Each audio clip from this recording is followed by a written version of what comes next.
What's up, my PT peeps and Walking Dead family? One Eye Bry here to talk about what's been going on the past couple of days. Today is just a video that I want to make about Walker Stalker, Senoia, Atlanta movie tours, just some stuff that we've been going on with us and what we're doing for upcoming for the Walker Stalker convention and what's going on with you guys. So how are you here for Walker Stalker, guys? I'm in Atlanta, Georgia. I guess I should have said that at the beginning. But so I'm at the hotel now and just want to make a video and a discussion video, guys. So are you excited for Walking Dead episode 802? Are you excited to see what the words are going around? So I don't want to do any spoilers in this video. If you knew the other videos, that you know what I'm talking about. I can't do a live stream tomorrow on Sunday, so I just try to do a discussion video today. So if you're seeing this, post your questions or comments or anything below. I'll try and answer them because I'm going to be at the convention all day tomorrow. Got to get up early as crap to drive because we're not staying in Atlanta. We're staying outside of Atlanta to be closer to Senoia, and it's awesome, but it's just getting up early for the Andrew Lincoln panel, which starts at 9 o'clock in the morning tomorrow, and we gotta get up, leave the hotel, get the passes, get in line, or go through security, and then get in line, and then be at the Andrew Lincoln panel. It'll probably be about an hour, I would assume, and then there's a Negan panel afterwards, and then an Abraham Army panel. We'll probably stay for both of those, and then we'll finally make our way to the convention, which probably won't be till the afternoon, then be at the convention for a couple hours, and then we'll see if we want to go to the Kingdom panel, which I believe is at 4:15. The times can change a little bit with the panels, but I have not been to the convention this weekend yet. I've seen stuff online. I've seen some awesome pictures of the convention. If you're there, post your comments below about the convention. Who'd you meet? Who do you want to meet? How were the lines? How were the autographs, the photo ops? Are you having a good time with Walker Stalker? Because it's the 5th year of Walker Stalker Atlanta, and it's a big deal. And hopefully it stays around for another 5 years. And I like the idea of going to the convention because the Atlanta one is the best one I've been to. I've been to a couple different ones, but I haven't been to every one. And sorry for the glare on my glasses. It's just the light from the hotel here. And we went to a couple different things. We've been to Senoia 3 times so far, and we went to Nick and Norman's all 3 times, and we just ate there once.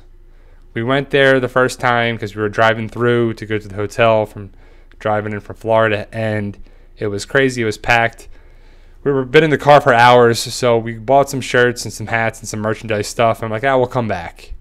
The next day, we went there after our tour, which the Atlanta movie tours I'll talk about in a second. The big zombie tour number 3.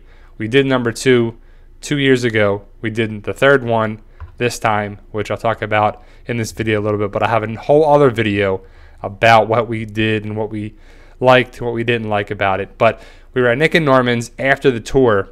And if you ever go to Nick and Norman's or you plan to, they use the No Wait app.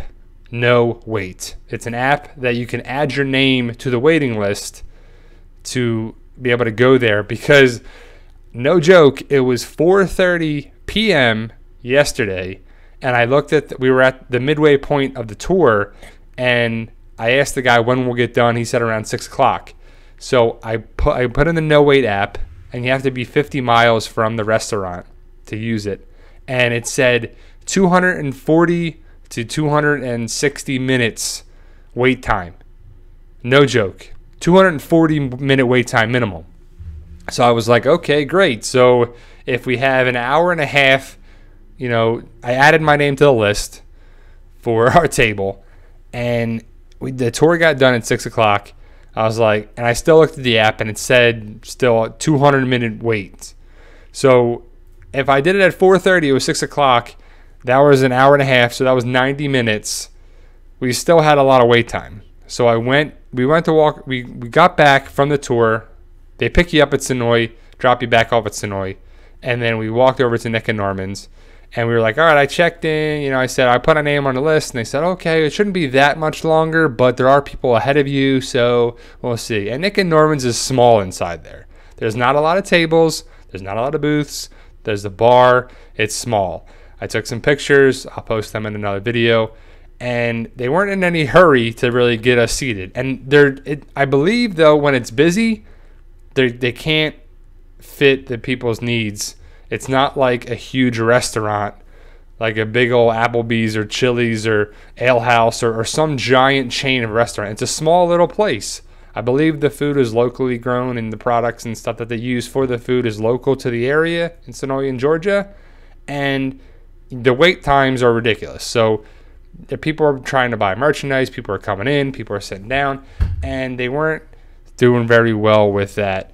So we waited and we waited. And we were like, all right, how much longer? And my wife went up and talked to the lady again. And she said, what's the deal with this no wait app? She said, well, there's 23 people ahead of you. And if they come in, they're going to be seated ahead of you. And we were like, all right, well, I'm not going to wait any longer because we waited there for about 40 minutes after we checked in, after I put my name on the app at 4:30. So it was around 6:30-ish that we were like, you know what? I don't want to wait because we don't know when the end in sight's going to be. So we got in the car, drove away, ended up going to Chili's or something down the road. And then we got the notification that the table was ready, and we already got our drinks, appetizers, and everything. We've already eaten that, and then we got our table notification from Nick and Norman's and said I canceled it and whatever. So we didn't get a chance to go there yesterday. And we went home, talked about the tours and stuff that we were on, and it was very cool. So the Atlanta movie tours, Big Zombie Tour number 3, highly recommend it. Very cool, very awesome. Went to a lot of different movie sites, or the different sites of The Walking Dead, from way back in season 2 to season 7, around season 7, because season 8 we don't know if they filmed yet and where they filmed just yet, because there's only been one episode of the season. And so we went all the way back to season 2 where Shane and Rick fought and this and that. It was really awesome. And we were on the bus, and Atlanta Movie Tours does a great job. And they post clips of the parts of the episodes that you're going to come across and we see. I would have liked to have stopped a couple of different spots, like the train tracks where Dwight shoots out Denise's eye. And it would have been cool to see a couple of other things, a little bit more. It was good weather. We got to get out and walk around. We got to see the building where Morgan met Carol in season 7. It was pretty cool or season 6. And it was very cool to see a lot of different movie sites, filming sites. And it's worth it. It's a little expensive, but it's worth it. They did trivia. They had some cool things. We won some prizes. They had a lot of cool different little things. One of the coolest things we got to do was take some pictures of the bridge where, Rick, at the end of season 6, they stop with the burning logs. The saviors block their route, and then they drop the guy by the neck, and it breaks his neck, and he becomes a walker. It's that bridge at the end of season 6 and the beginning of season 7. We got to see that, get some pictures, and it was pretty cool. The tour guide was awesome. We had her before. We had the same exact tour guide from the Zombie Tour 2 that we took, Stephanie. She was awesome. She's a walker. She's been a walker on since season, 5 or something, 4. Season 4, I believe, and 5, 6, 7, and season 8, she said. She filmed up a couple weeks ago, she said. Yeah, I think it was episode 14 she was in there filming, is what she believes. She's not sure exactly, but she was filming that. So she's been in the latest episodes, which is pretty awesome. And it's pretty sweet to know that you're talking to someone who's involved with the show, who knows the information, and she did her zombie walk and stuff for us, and she had some great information. So the Atlanta Movie Tours, Big Zombie Tour 3 we took this time, Big Zombie Tour 2 we took 2 years ago. We recommend both of those things. It's pretty awesome. I recommend it. Very cool, very good company. On there, we're hanging around Senoia. The Woodbury shop, weak merchandise stuff. A lot of Negan stuff. A lot of Negan shirts, a lot of Lucille shirts, the Lucille bats, a lot of merchandise for that. Of the shirts, I have some of the video, and then from the Woodbury shop. And there's I don't know, 10 shirts at the top. When you first come into the room, you go to the right. There's like 10 T-shirts that are in the display, and at least 6 of them have Negan stuff related to them. And then another section has all Lucille stuff, and then they have the bats and this and some more Lucille and Negan stuff. There's not really too many Rick shirts. There's a Rick versus Negan shirt. There's a Daryl shirt. There's an Ezekiel shirt. There's stuff like that. There's a Senoia shirt that's pretty cool. There's 2 Senoia shirts that are pretty cool. I like them.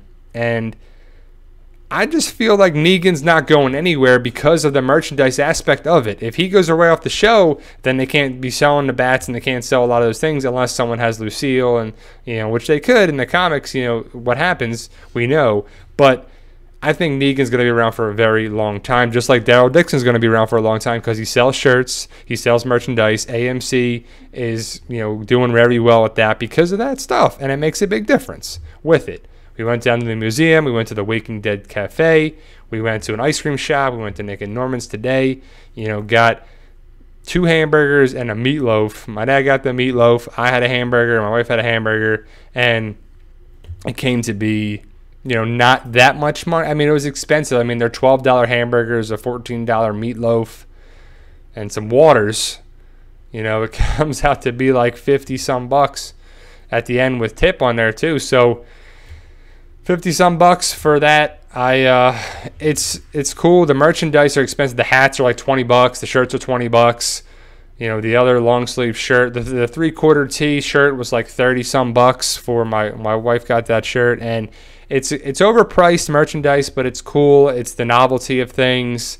The food was very good. It's expensive for what it is, but it was a good hamburger. They have this Nick and Norman sauce, and my dad liked the meatloaf and stuff, and people were telling us what to get. And so I recommend Nick and Norman's. Just use the No Wait app if you're going to do that ahead of time. And we did it today when we were going around filming sites, and we saw we were going around on our own, and we saw Sasha and Maggie's filming site in Griffin, and we saw the fighting pit and stuff, and we knew where to go online because we did a Google search of the filming locations, and it was pretty cool. And then we were going to get gas because we were driving around for a while, and after we went to the Carl and Enid gas station where Carl saves Enid with the walker and he crashes the car in season 7, that we were like, you know what, let's go check Nick and Norman's. We're not that far away. We're about a half hour away after we were driving around, and it was like a 40-some minute wait. So we're like, I'm going to put my name on the list right now. Boom, No Wait app after you fill it out, and then we were going to drive there. It would take some time. We parked right in Senoia, got right in, got to sit down, and it was great, and it was all time, and we planned it out. Pretty cool stuff. And then, I have some other videos. I'll show you the actual video content of it, but we went to Senoia 3 days in a row now. We saw the Pudding House, the Claimer House, Alexandria. Some big stuff happened at Alexandria. You're going to have some big explosions and some war coming to Alexandria this season in season 8, and we saw the proof of it by the windows, the church, this. A lot of stuff, some stuff burned up and blown out, the windows, and we got to talk to some of the locals in Senoia, and they were really cool. We got some insider stuff, so we'll have that in another video. Just want to give you an up-to-date, guys. So I will see you guys at Walker Stalker tomorrow. I got to get up pretty early. It's like in 12 hours, I got to be getting moving on here to be at the convention and everything like that. So if you have the books for me to sign, bring a Sharpie. I'll bring something as well to sign something for it. I look forward to meeting you guys. You guys are awesome. I love my shirt right there that I got a couple years ago, and I've been wearing all Walking Dead stuff. I like my Punisher hat to represent John Bernthal. So there you go, guys. That's just an update of my convention, Senoia, Walker Stalker stuff tomorrow, the tours of everything. So I just want to give you an update at the hotel. I will see you guys tomorrow. You guys are awesome, and thank you for watching. See you guys.